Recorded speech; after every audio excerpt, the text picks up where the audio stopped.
Hi guys, so today we're going to be talking about tax aviation and how it impacts Jamaica and other Caribbean countries. If you want to hear my thoughts and opinions on this subject, please keep on watching. So in 2014, 1.3 million Americans actually flown to Jamaica. With that being said, Jamaica's tax aviation rate is the second most highest in the world. Why is that? I do not know. That is deplorable and will actually make anybody that wants to travel to Jamaica not travel to Jamaica because of the high percentage. Tax aviation to fly to Jamaica is actually within about $120 to $150 rate. That's taxes only. That's not airfare, passenger care, none. That's taxes. Just aviation taxes. And these taxes don't come from the air flights or anything to do with engineering or tax aviation. This actually goes to the government, and the government are the ones that actually sets the taxes and their purpose and why they collect a certain amount of money for it. I feel like because it's so high, and Jamaica is not the only place with high tax aviation rate. All Caribbean countries have high tax aviation rate. Why is that? I don't know, because in cricket, when they have cricket tournaments and stuff like that, the cricket tournaments actually help reduce the tax aviation rate.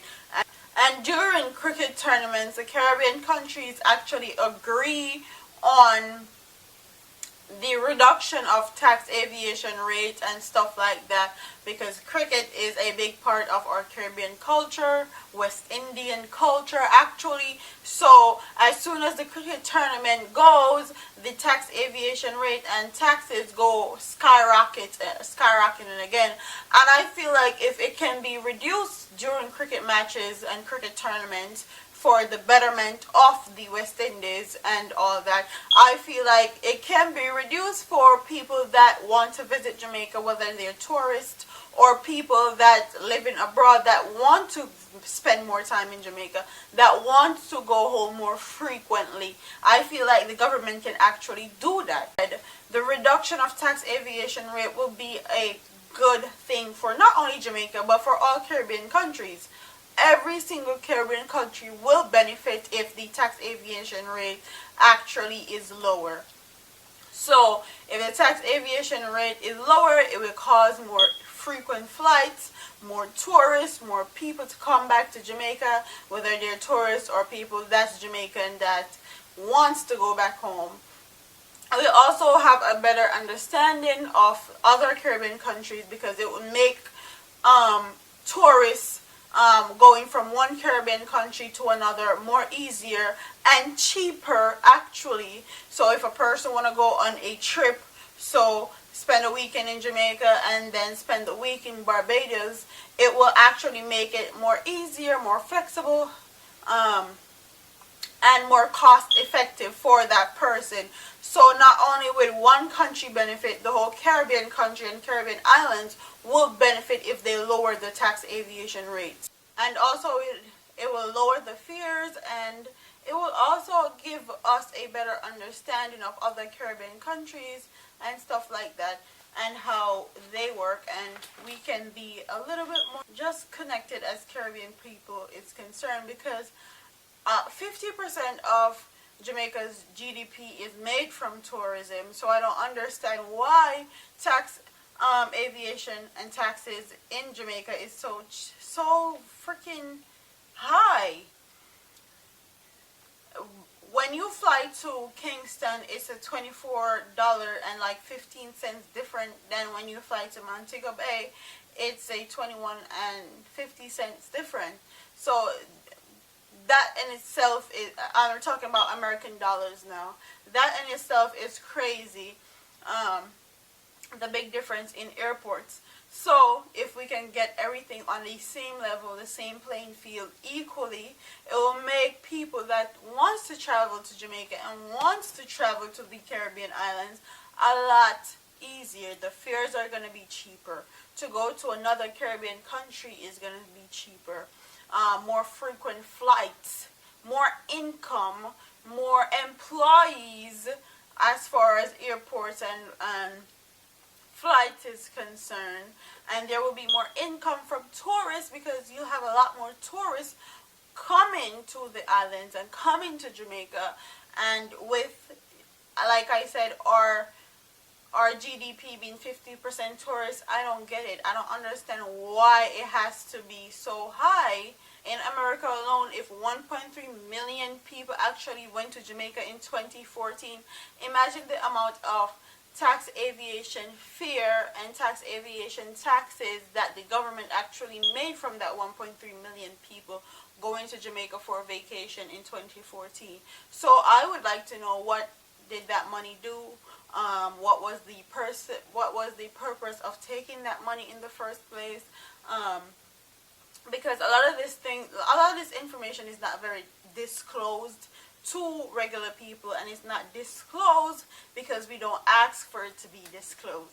So I would like to know what happens to that money, what happens to that taxes, and if it actually goes back into like flights and airports and all that, or where does the money go?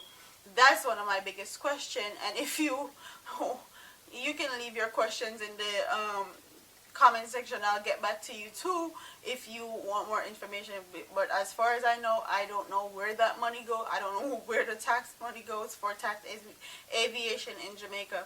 There's all that money because Jamaica have this constant issue with economic stability and also income that we need to fix. And if this money is being dispensed into the Caribbean government, we need to know where it goes. We need to know how is it impacting our country. What is it going to do? We need to know these things. We can't just sit here and think that people are going to disclose information to us if we do not ask about it.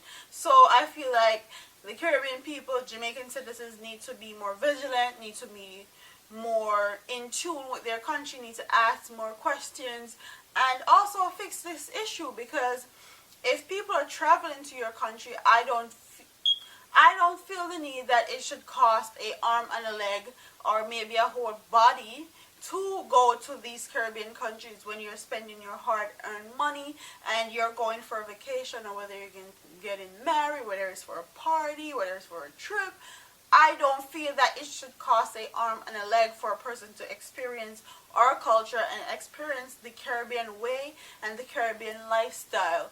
So that's my point of view on tax aviation. I think that it needs to be reduced, it needs to be fixed, because it's not that hard. If they can fix it and reduce it during like cricket tournaments and stuff, I feel like they can reduce it. It can be reduced all year round so more people can come to the country. We can actually get more tourists to our country and make more income and more jobs and more employment and get a better economic stability for our countries. Not only Jamaican countries, but Caribbean countries on a whole, because Jamaica is not the only Caribbean country with high tax aviation rate. That's my opinion on tax aviation rate in Jamaica and other Caribbean countries. It needs to be lowered. Simple as that. So that's it. Don't forget to like, comment, share, and subscribe, and follow me on all social medias. Click that little bell if you want to keep up to date with me, and I'll see you in my next video. Deuce.